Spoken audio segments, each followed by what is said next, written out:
What episode are we on? Are we on It's 5? Will I even yeah, bother saying, will I? Don't even bother saying, but just remember the name of the podcast for a change. That'll be nice.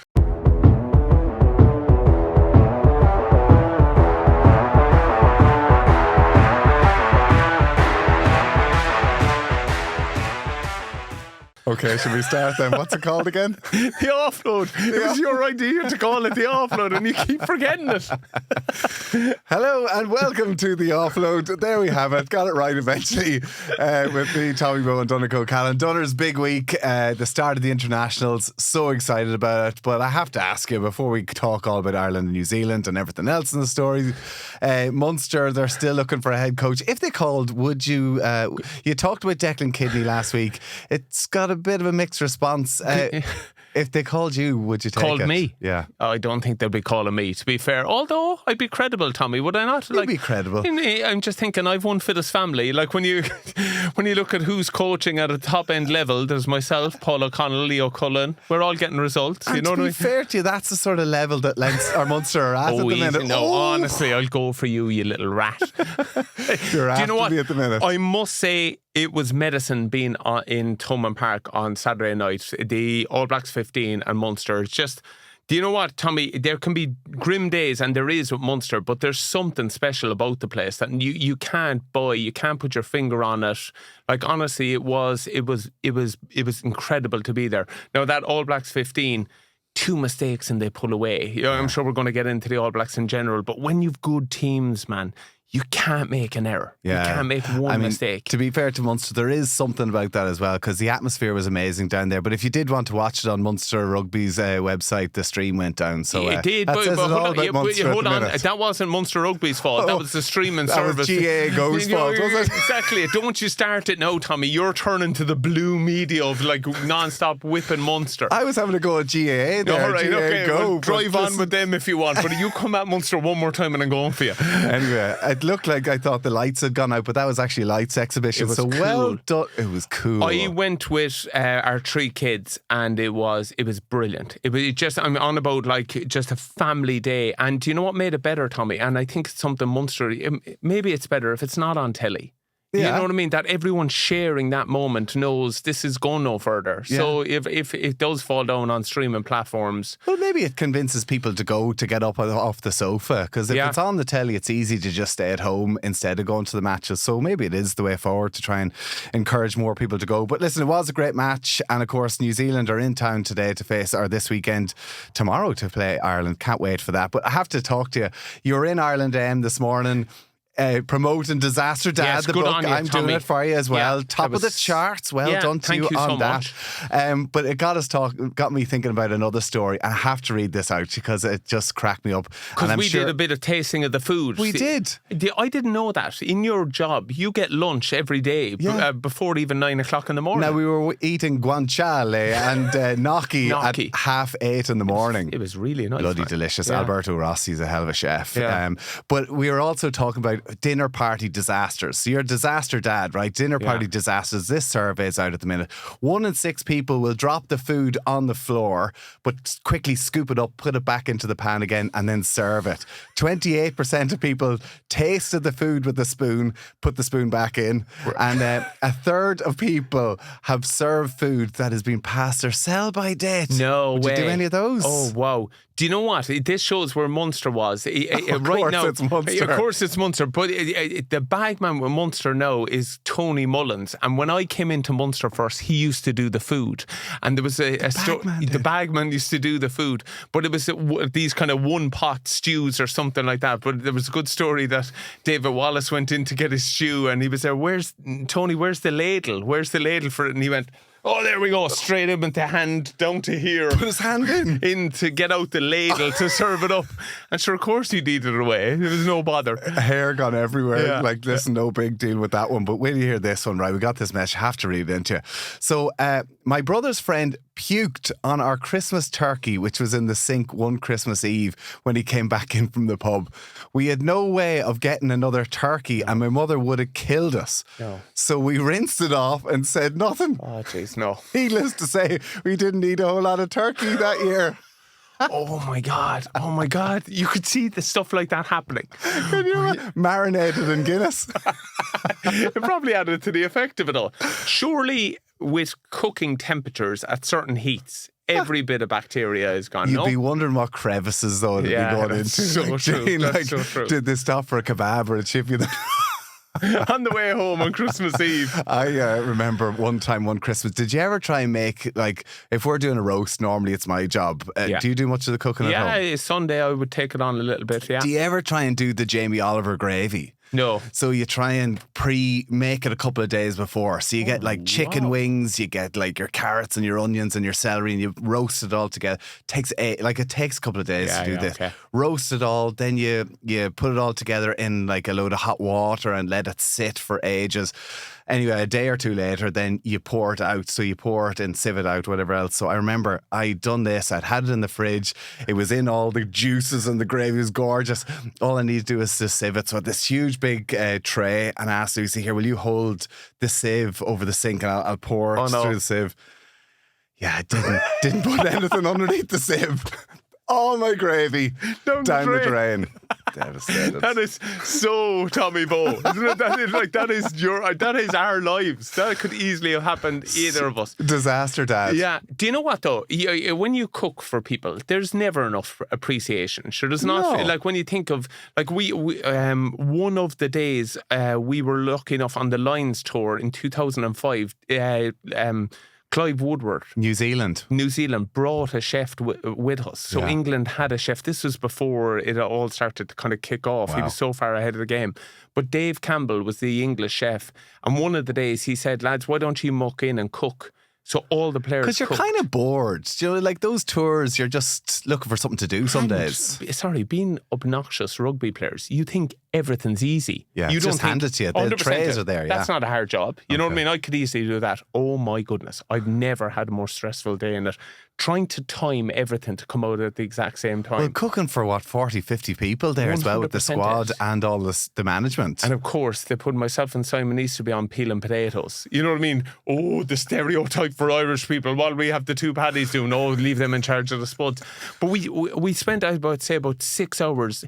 It was so stressful. It was so hard. And then we served it all up. The lads looked at it, went, nah, do you know what? I'm going getting a pizza. And all of them left.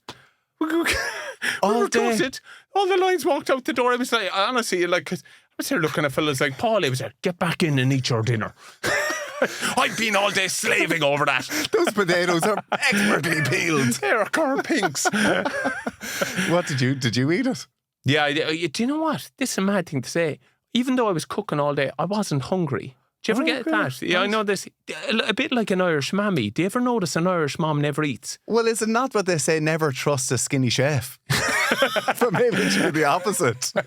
So true. So true. I was actually over in London, now that you mentioned the Lions. I was over there to see the new Lions jersey for the launch of it. So exciting, man. It is so exciting. You know, the Lions, because it's every 4 years, I think that's what's special about it, that whenever it does get to this stage, the jersey gets unveiled, the new sponsors, there's a lot of talk. Everybody's picked in who's their captain, who's your bolter. Yeah. It's 9 months away now, down in Australia. Like, I just get so excited now when I start to think of Lions tour again. Even seeing you there with, was it Gavin Hastings? Gavin Hastings, Ian Evans and Jason Robinson. What a legend. Wow, yeah. Jason Robinson actually was there. We had to get up and do a speech or a Q&A thing, whatever Still else. A Nick, isn't he? So before he kind of gave me a show, he goes, should we go and do a few press-ups first? Get a pump on. He's like Stringer. Honestly, I was like, I didn't know whether he was joking or not. I mean, literally. Two outside the back from these ones. You walk onto the stage like Phil Vickery. Mine aren't going to fit into this top anyway. They've got me way too big a top. It was only a large. But like literally, he is in some nick. But talk about pocket rockets. So he was there watching the 2005 Lions tour. Remember that? He went out on the outside like 2 minutes into the test match.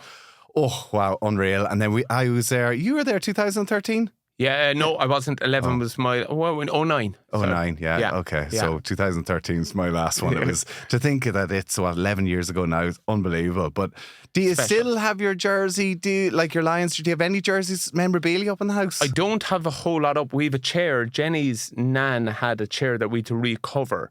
and I covered it with one of the jerseys of that I played him. And this is mad. I couldn't find my old school jersey.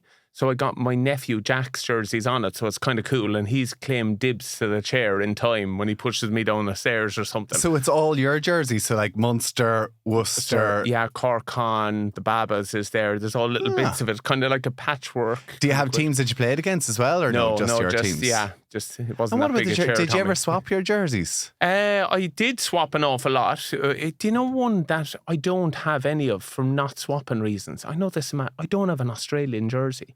We just never swapped. I don't know what it was. You know, that kind of standoff where you don't want to go and ask. And they don't want to. And it's something you kind of regret at this point. Do you have a New Zealand one? Yeah, I do, yeah. Whose New Zealand jersey do you have? I have a really cool one with the lines, Chris Jack.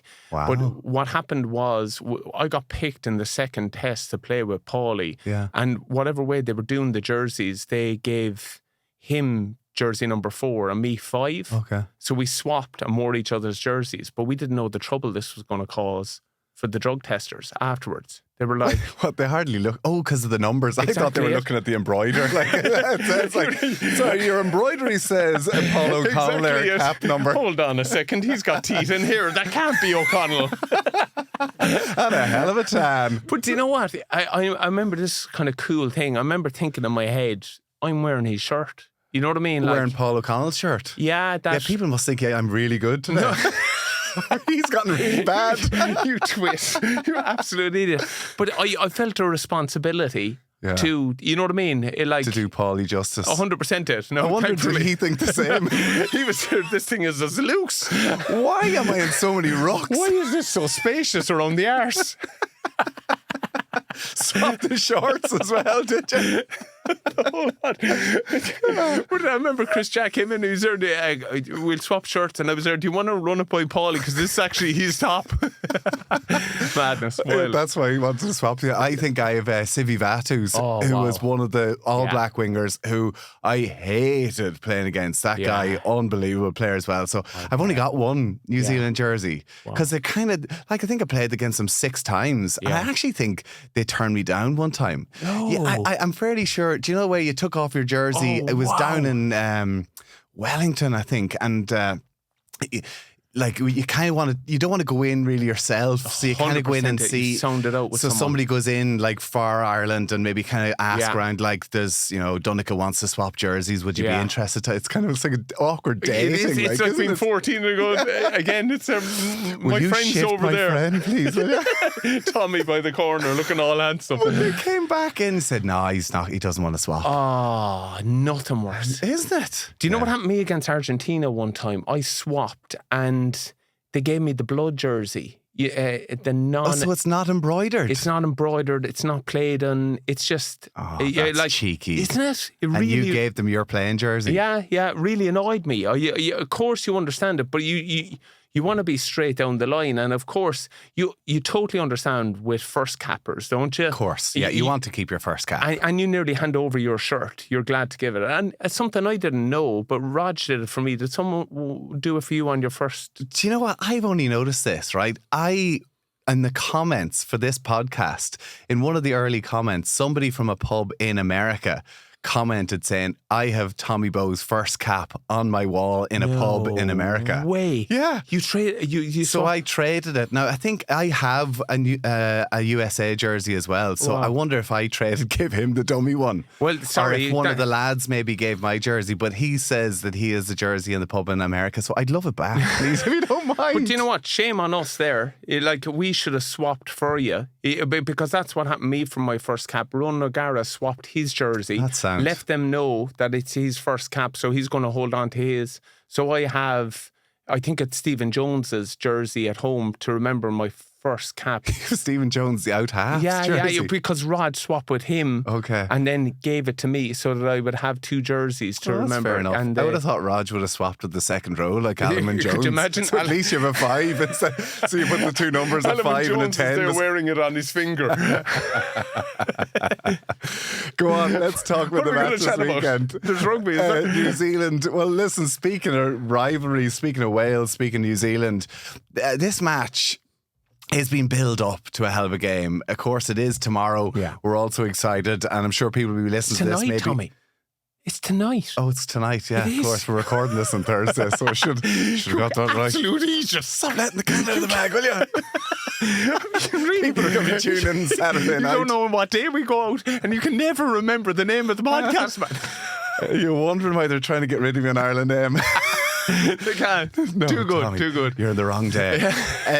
Do you think that do you think there's a rivalry? Do you think, like, we spoke to Doug Howlett last week. He kind of said a lot of the remarks that were stewing over here in the Irish media, they're not really discussing in New Zealand. Do you think this is Irish media bigging it all up? Absolutely. Drives me nuts as well. They give so many sticks to beat us with. Our Irish media will want to pull their head in when it comes to chatting about... Because it's not the team. The team are very humble and really give every opposition so much respect. Agreed. But it's the media, exactly. And they always do it. And you know what I mean? You hear them running their mouths, kind of nearly fueling dressing room chat. Yeah. Because all it takes is one reporter from here to ask these awkward questions. I don't think it's a rivalry. I think it's an incredible, healthy respect. Yeah. And it's blockbuster games, isn't it? Oh, it is of course, there's the Sam Kane and Peter O'Mahony stuff. There's the Rico stuff with Johnny. Which came from Johnny's book. And even Six Nations, I think they had on their website as well about this is one of the biggest rivalries in world rugby now. And rivalries are built out of epic test matches. Agreed. And to be fair, Ireland against New Zealand, the last, 10 times they played each other, there has not been one bad game. No, there hasn't. Ever since that game in Soldiers Field, isn't it? It's just been incredible. And I think from an Irish point of view, like, it still sickens me that we lost in that quarterfinal. You know, as with all the records and how good we'd done in the build up to that. Like, me and you, we'd never beaten the All Blacks. I mean, I think I played against the All Blacks 6 times. Never beat them, and was so close. They were so good, though.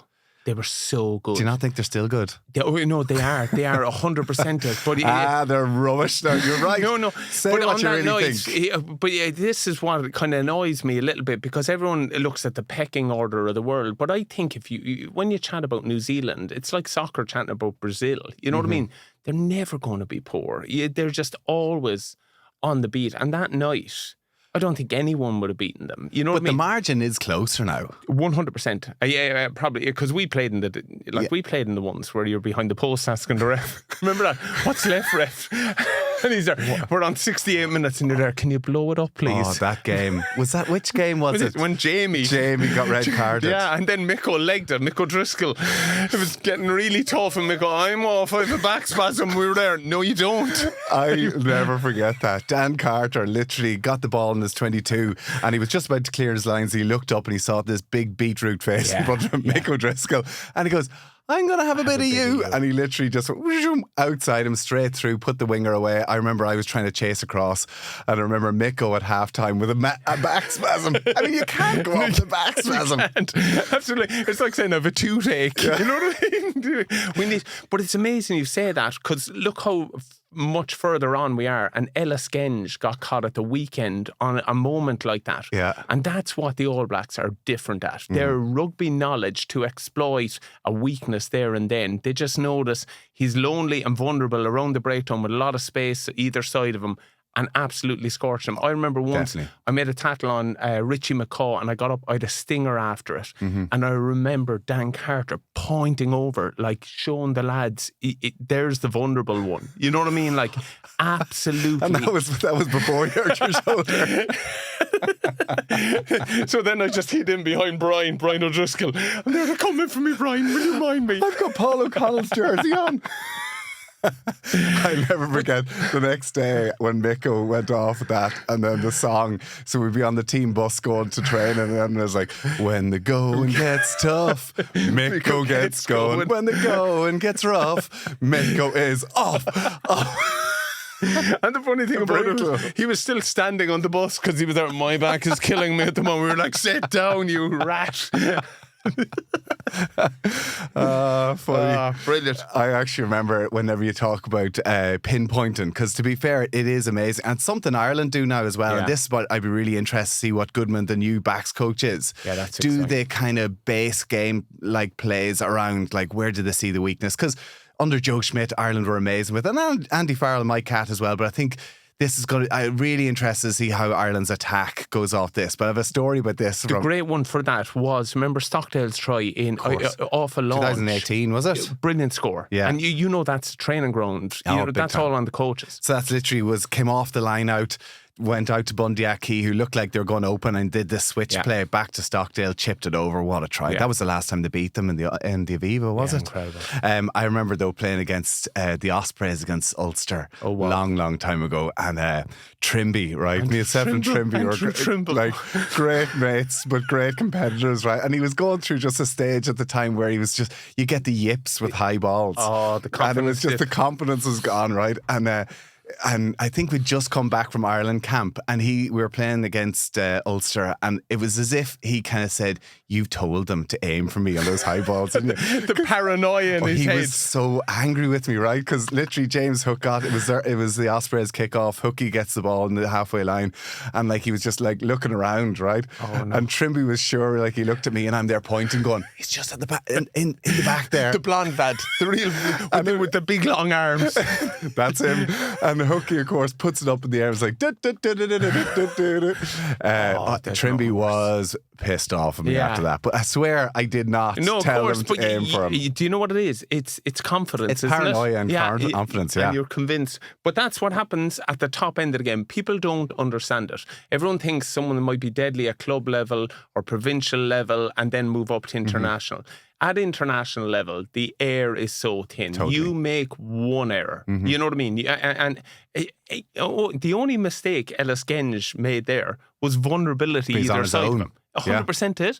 Like I remember, I not being harsh, but if I saw Mike Ross beside me, I was swapping because I'm there. Two of us together is bad news. Well, to be honest, as a winger, that's what I look for. Yeah. You know, as a winger, if you have the ball in your hands, you're trying to play eyes up, and that's where you're trying to see the mismatch. Because the game nowadays, and it's something we'll discuss, I'm sure, again, it's so tight and there's no space anymore. No, so it is really, really important to try and highlight where are the slower players, the guys with a little bit less manoeuvrability, and trying to run plays that you can try and exploit on that.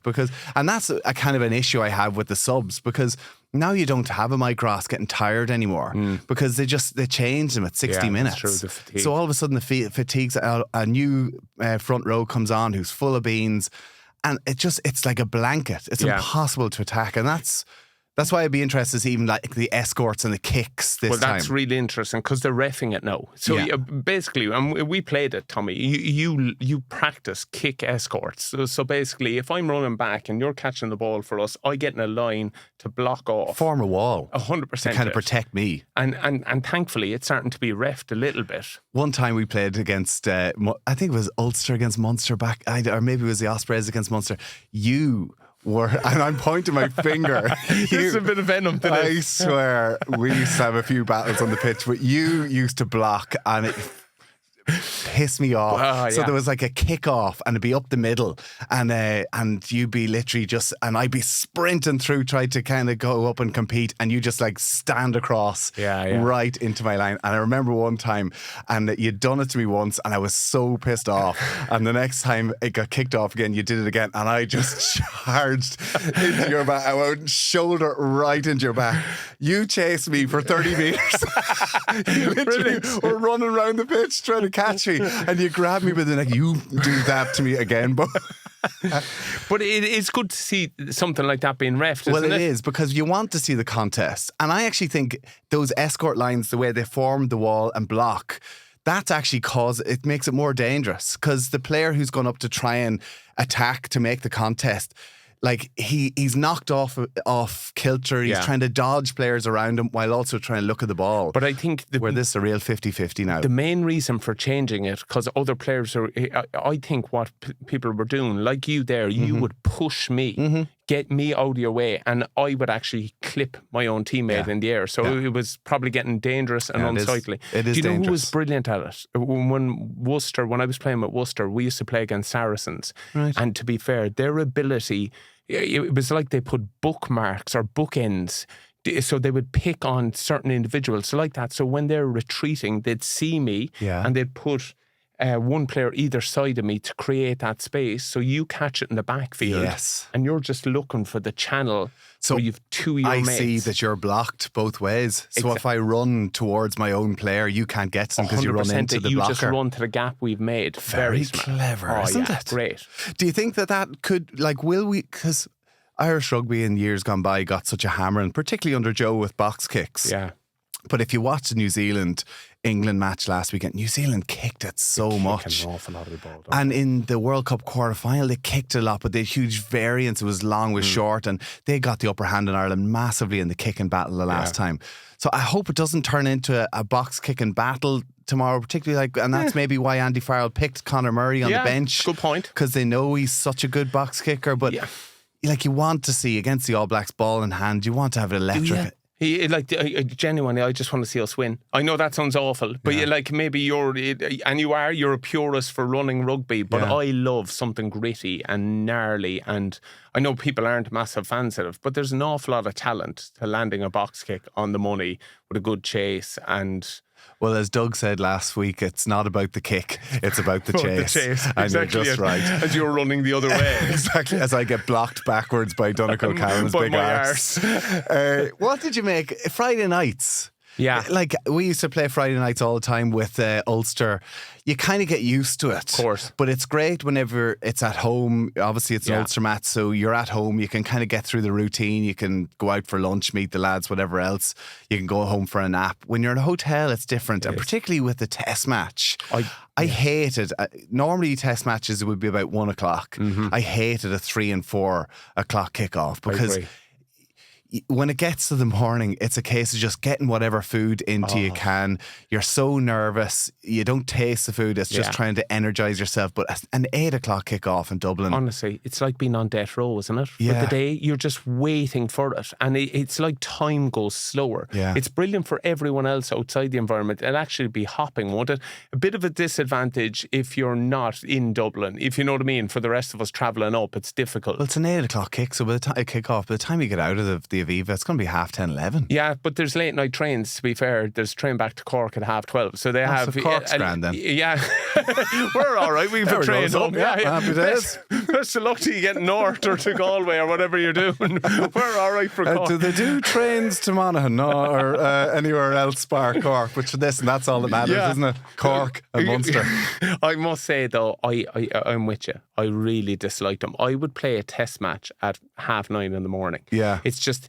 People don't understand the nervous tension all day. And you're right, I'll never forget, you have these pre-match meals. You're not even tasting the food. No, I know. I'll never forget, I was injured at one time and I went along to the pre-match meal and I was there, this is delicious. This is the nicest meal I've ever had. And it was like, this is the first time I've ever actually tasted it where I haven't been riddled with insecurity and nerves. Never enjoyed it. Yeah, because I don't know what it was for you. You were a talented player, you were fine. But every time getting ready for an international, all I ever thought was, today is the day you get found out. But sure, for you it was grand because all you had to do was hit rucks. I know, but I was there. Soon they're going to realise that's all I do. And they did, but you were 40-something before they did, so you were grand. The scene out of Marley and me. Can someone just bring Dunners out there, please? But there was like a routine to it. You didn't know whether do I try and sleep on and make the day later, or do I get up early, have some food and then go back for a great nap in the afternoon. I just found and you had to do it in France. France would always do late kickoffs. For it. They love a late kickoff. And then you're always eating bread and you kind of, you're so good though. You can't stop yourself. Covered in butter, And then other people's routines affect you. I remember David Wallace used to always look green and be ill. And if I didn't see him like that, I used to get odd with him. I'd be there, Wally, are you not up for it, are you? And he was there like, give me a break, man. It's 9:30 in the morning, we're playing at 8, and I'm there, start looking ill as quickly as possible. I need to see it. Well, it is true. It's changed nowadays. Do you know what I gather, right, Andy Farrell? Because we used to always do the team talk, so it would have been like the Thursday night or a Saturday night or a Friday night for a Saturday match. And I remember, say, before a New Zealand or an England match, Paulie would give a speech, or Rog, or it was a players in a huddle. And some of those speeches would have you wanting to run through the wall. Incredible. Yeah. and the intensity, and it was all the captains meeting the night before. But you know what I gather? Andy Farrell now doesn't do them the night before the match. He does them on the Monday. Great idea. So he does it early on the week. So he builds the real intensity, makes it real emotional, and he might take it as opposed to the players, or they bring in a former player, or they bring in somebody with a bit of history in New Zealand. Amazing. So they bring them in to do a speech at the start of the week. I agree. So that the intensity, the wanting to run through the wall happens at the start of the week, and then you kind of let it not fizzle, but just let it burn slowly. Of course, because all that is a bit of an emotional dump, isn't it? And if you drop it too late, it can nearly sink you a bit. And you can't sleep. 100% it. Like I played in a European, I was subbing for the Munster versus Northampton game in 2000, and I promise you, Tommy, we lost that game the night before it because we had an incredibly emotional meeting. Everyone spoke about how much it meant to them to be in that dressing room. And to be fair, if we'd gone out 2 seconds later and played the match, we would have been all right. But everyone just fell down. But you're right, if we had built that earlier in the week, and I wonder nowadays how much of it is emotion. Of course, it always will be a little bit, but they're talented players. It's not to the same level anymore. No, it's all about detail, but it's not built on going out there and which is good, isn't it? But I do think against New Zealand tomorrow is going to be about emotion. Yeah, and physicality. They're going to have to front up. Like if you look at, say, this guy, like some of the players and the matchups, like Porter, for instance, who, big game, got hammered in the World Cup quarterfinal at scrum. Yeah. And like so many people and analysts and people I know who say that he was totally legit. And was it Wayne Barnes was the ref? No, I disagree. I still think we have a problem with it. I just think it looks, if he's long and strong with that bind, it looks so much better. He's tight and it just looks poor. And like I remember playing against Julian White and Carl Heyman, those kind of, when you're straight and down the middle, you can nearly feel the weight of a good prop. Just it taking on the battle. Right. But sometimes some kick out and look to cheat it. He's certainly got all the abilities. I think sometimes it's just how it looks. It looks really poor. Well, isn't that what they do? They look at the number. 100%. Well, and like that, if you see his ass swinging out and he hasn't won the angle, he's just kicked out to take it. So who will be behind Porter then tomorrow? I think behind Porter will... Or tonight. Yeah, it'll probably be... is it James Ryan plays on that side? Either way, Joe McCarthy, you won't go wrong. And then Ty Byrne then. Do you think that's a reason that he's six? So. For scrummaging? Yeah, I definitely think he like, what's the line they love saying about second rows? He's got great ballast. Is that the word? Ballast. I've never this heard kind them of say like, that before. in other words, he's got a massive arse. You know what I mean? But interesting for Ryan. I think if you're looking for, like, he knows how to lock out a scrum as well. The scrum is going to be a battle, always is. And because you saw that in the England-New Zealand match as well, the bench that came on, like that turned the game for New Zealand. Some of the big props, and that would be a little bit of a concern. Agreed. When you see some of the guys, the likes of Cian Healy, who is just unbelievable servant to Ireland and Leinster. But you kind of wonder, like, what's the conveyor belt? Like, who's next? Rob Herring hasn't played much rugby at all. Tom O'Toole hasn't played at this level much in the last while as well. Like, just, are we a bit undercooked going into this game in general? Even you think of like the likes of Hugo Keenan, Mac Hansen hasn't played since that World Cup quarter-final for Ireland. Yeah. There's a lot of ones where New Zealand have played against England last week and they played against Japan before that, just coming off the rugby championship. And we're in Portugal playing paddle.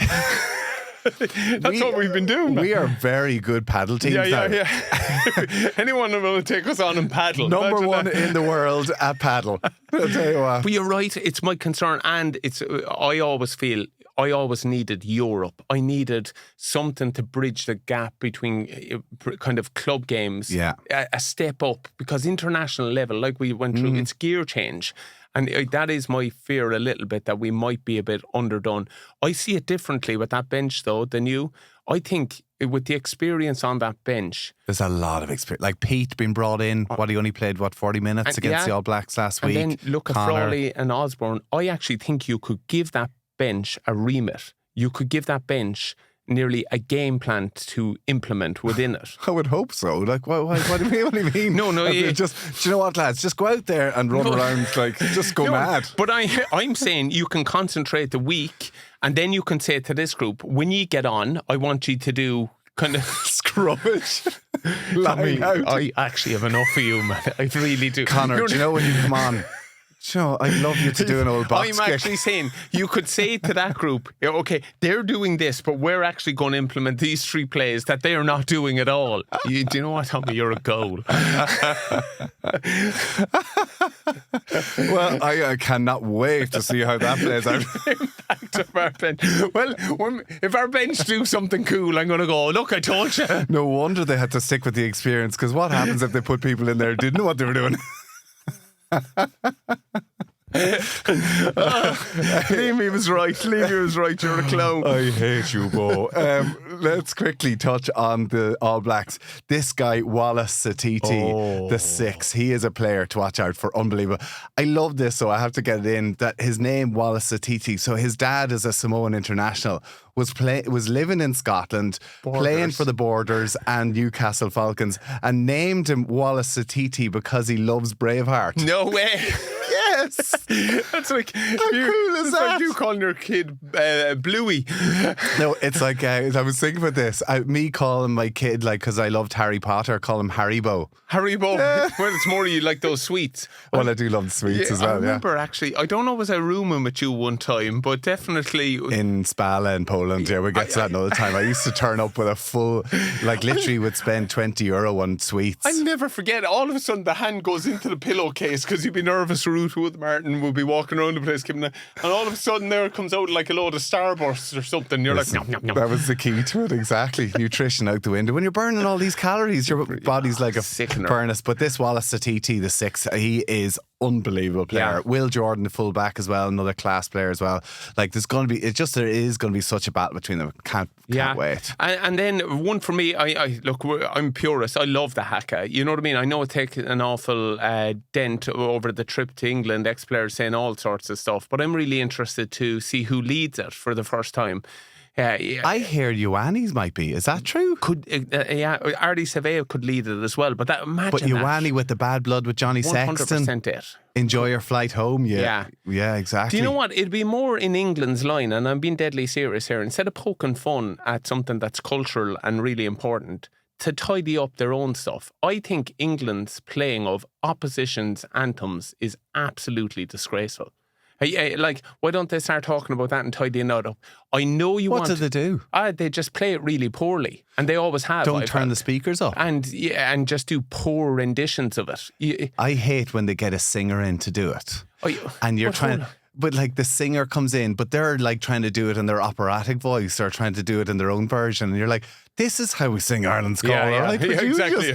Leave this to us, you, with your microphone. I don't mind that. At least it shows a respect for it. I just think the performing of it, and always has been, every time I watch an opposition team playing at Twickenham, of course you want to take the home advantage, but be respectful to the visiting team, that you at least show them the decency of playing their anthem properly. I thought it was disgraceful on Saturday. Honestly, right? I was really disappointed with it, but I remember for our versions of it as well, it's always a poor version. Yeah. What would it take? Like the amount of unbelievable artists in England. Like they had Rag and Bone Man one time at half time, but genuinely throw it out there. Singing Ireland's Call. Well, honestly, genuinely leave Lyra at it or something. Just ask someone decent.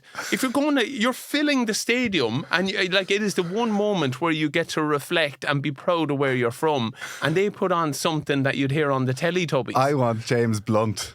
There you go. My love is brilliant. James Blunt for Ireland's Call this year. Ireland. Yeah, well, it'd be more in their line whinging about that than moaning about the Haka. Well, do you enjoy the Haka? What did you think?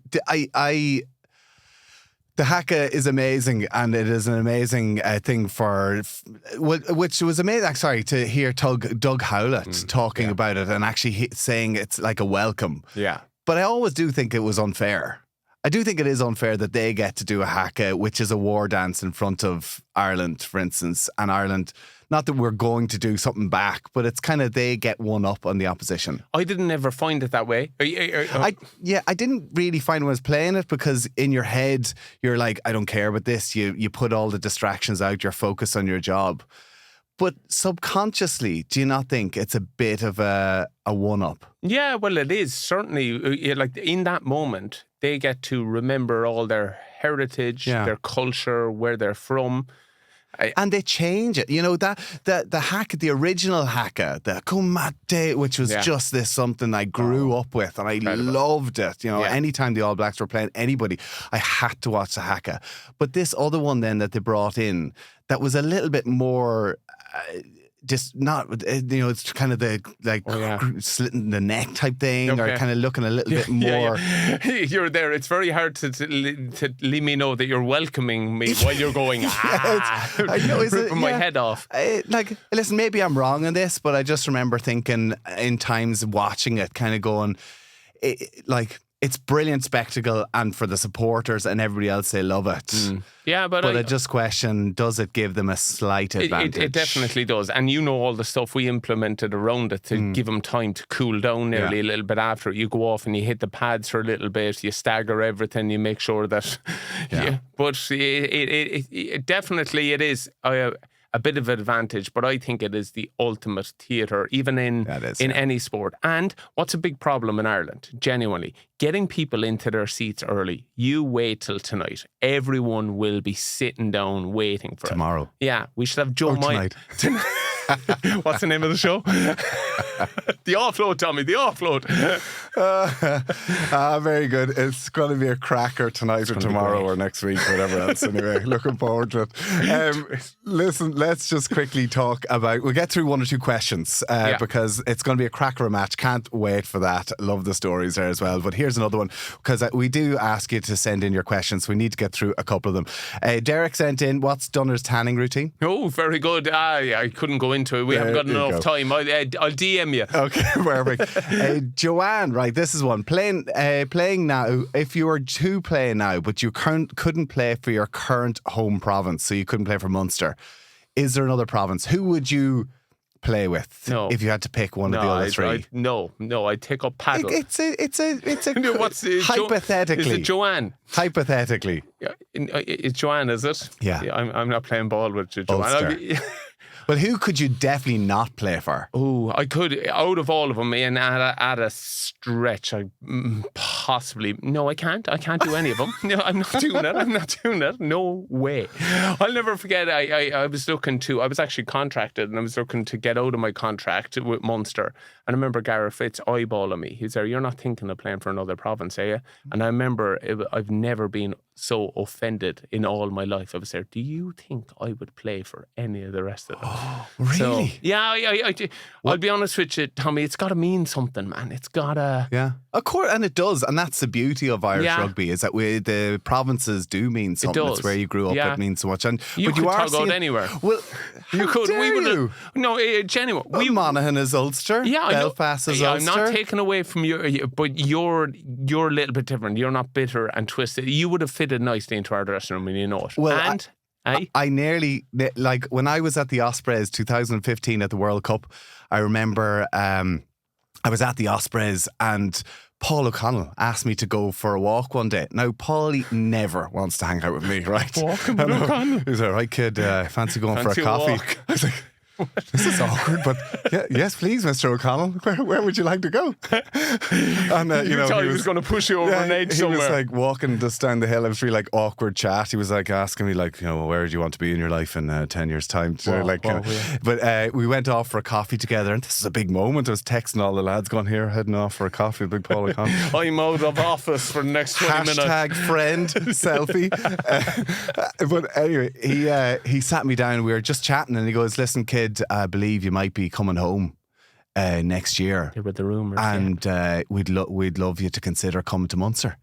Wow. I was like, geez, Paulie, I don't think so. I've just signed a contract with the Ospreys. I'm there for another couple of years, really enjoying it. But no, I don't. No, like my contract is I'm not going anywhere. He goes, well, listen, if you did want to come, I've heard on the grapevine that you might be coming back to Ireland. We'd love to have you there. So I was thinking, I didn't know what was going on. I was, no, but listen, thanks so much. And, Dunners and Tomas and all the lads are there. I'd love it. It'd be great crack, but I'm not going anywhere, right? Then all of a sudden, a few weeks later, we got knocked out of the World Cup.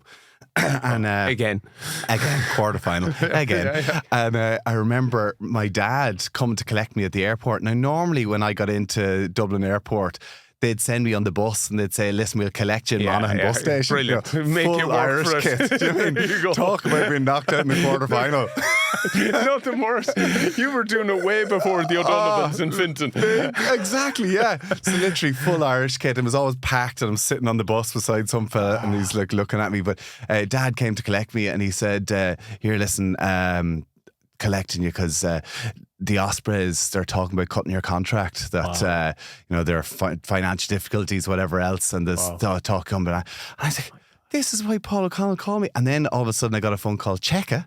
Leinster as they well. were all in. Yeah. And then it was David Humphreys with Ulster, but he'd spent so much on his budget bringing like Johan Muller and Pienaar and all that lad. And I was like, any chance? He's trying to get you like, you know, that dairy milk ad. He's there with a load of buttons going, it's for my mom. Think about the badge, Tommy. I was like, Tommy, where's the money, we can get you a free postman drink in the bar. But I ended up staying in Ospreys, had to negotiate to stay in the Ospreys for one more year, then came back to Ulster. We could have got you. No, I couldn't have ever gone to you. But yeah, can I say you would have fitted in really well. You know you would have fitted in because the crowd loved you as well, Tommy. Every time you played with the Ospreys, you were a little bit different. Normally people get sick. But like they were singing Black Velvet Band, and you know what I mean. Every time I enjoyed the Munster crowd. Good crack. They always used to make my life hell. But I think we would have been good for you. We would have got another beat out of you totally. If only he's won something. Anyway, here we go. Coming from an Ulster man. Can we, before we get into just one little shout out, Emer Considine is retiring from the game. I just want to say on behalf of us all, well done, Emer. What a servant to the game. Unbelievable. And we wish her the very best of luck.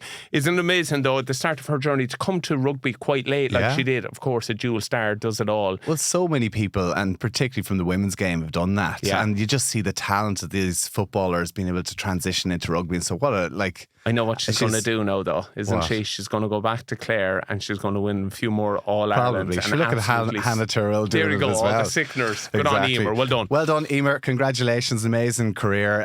Listen, that's it for the, I nearly called it the offload. The offload, man. Will you just finish it? There you go. How are we going to, honestly, how are we going to make you remember the name? Tattoo it on your forehead. Yeah, that's it. Thank you so much for listening. We really do appreciate it. If you can subscribe or like, we would really appreciate it. A massive shout out to 15 Kings as well for keeping us going over the last while. And that's about it, Tommy's. Enjoy the match and we'll catch you next week. We're all kitted out. Get in touch. Cheers.